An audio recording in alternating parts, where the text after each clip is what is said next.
na dil tu te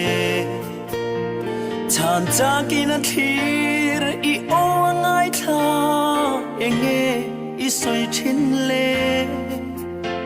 sual vanga mual phau lo thona vanga hum him I dil thinem a chan chering su juda khathir mai no sim na tel lo pian tha ato lo ve cross theng lo vanun chan ten chan dam an lo si lo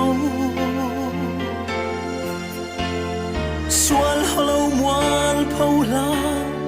mai ring tu chu I pauralin an la do ne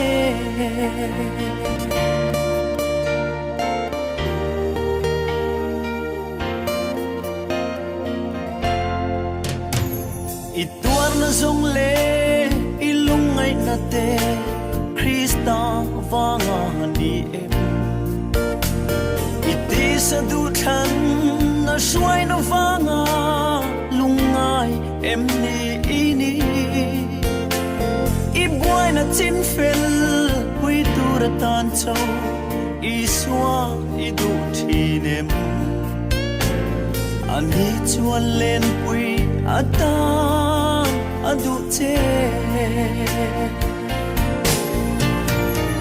sin na del lo pian thar atok lo ve cross theng lo vanun chan ten chan dam an lo si lo suan holo muan phau la mai rin tu chu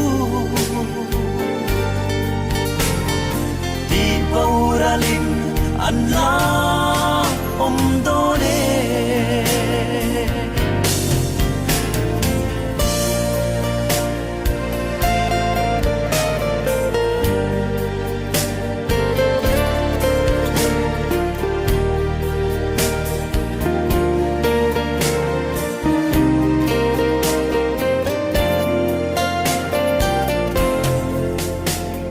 Rawa bultan di sa azovin lal rong I bo le I kal thui zela I thil ti mangin chandam I in tuma I siat na thiam na zong te ma chwanin lal thu I sun thi nem I mual phau na zo ka lal alo moyang sin na del lo pian thar atok lo ve cross theng lo vanun chan ten chan dam an lo si lo suan holo muan phau la mai rin tu chu pauralin